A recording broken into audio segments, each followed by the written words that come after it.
Ibrahim mempunyai dua istri. Istri pertama bernama Sarah dan istri kedua bernama Hajar.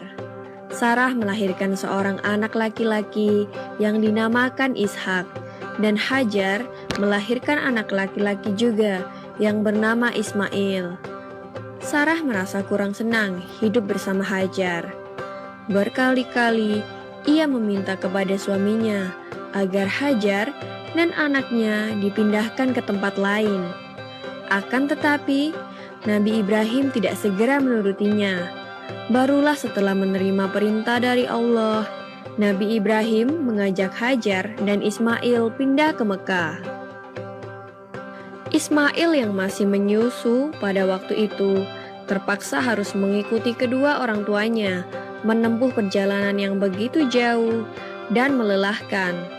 Hajar dan Ismail ditempatkan di daerah padang pasir yang tandus, sunyi, dan terik matahari yang menyengat kulit. Tak ada seorang pun di sana kecuali mereka berdua. Setelah beberapa tahun Nabi Ibrahim alaihissalam meninggalkan anak dan istrinya itu, ia pun merasa rindu. Beberapa kali ia mengirim utusan untuk melihat keadaan anak dan istrinya itu. Dan ketika utusannya mengatakan bahwa anak dan istrinya dalam keadaan yang baik-baik saja, Nabi Ibrahim pun merasa lega.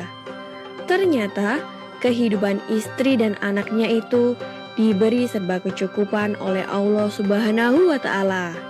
Hajar dan Ismail dianggap sebagai pemilik dan pemimpin di Mekah, karena mereka berdualah yang pertama kali menetap dan bertempat tinggal di sana.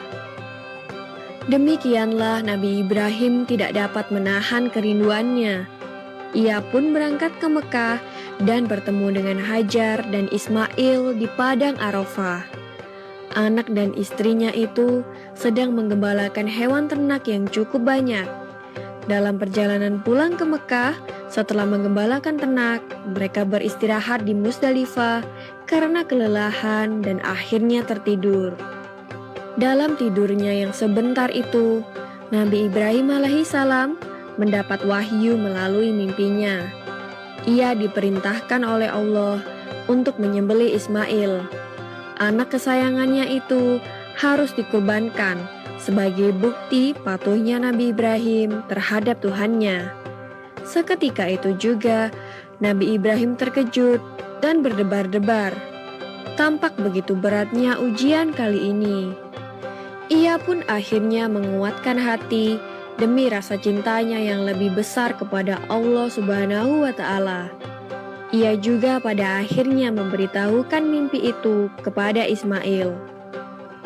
"Wahai anakku Ismail, dalam mimpi aku diperintahkan oleh Allah untuk menyerahkanmu sebagai kurban, dan aku harus menyembelihmu.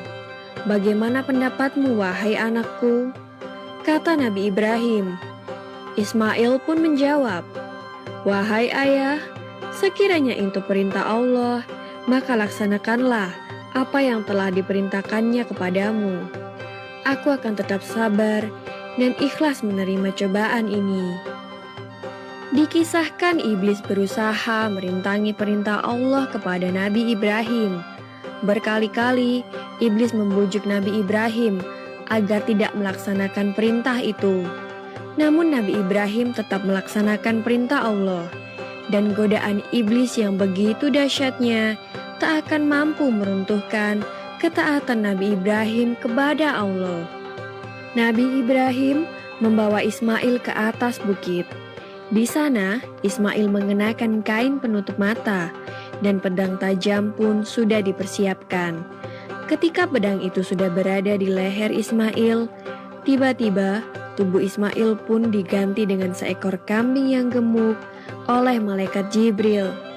Dengan demikian, selamatlah Ismail dari penyembelihan. Allah Subhanahu wa Ta'ala berfirman kepada Nabi Ibrahim, "Hai Ibrahim, kau sudah melaksanakan perintahku dengan ikhlas. Sebagai gantinya, aku berikan binatang ternak untuk disembelih. Ini adalah cobaan besar bagimu." Peristiwa itu terjadi pada tanggal 10 Dzulhijjah di Mina dan sampai sekarang dirayakan seluruh umat muslim sebagai hari raya Idul Adha. Dan umat Islam yang melaksanakan ibadah haji juga dapat melakukan kurban di Mina sebagai penghormatan atas Nabi Ibrahim alaihissalam. Demikian kisah Nabi Ibrahim alaihissalam. Semoga kisah ini dapat mempertebal iman kita kepada Allah Subhanahu wa Ta'ala. Amin ya Robbal 'Alamin.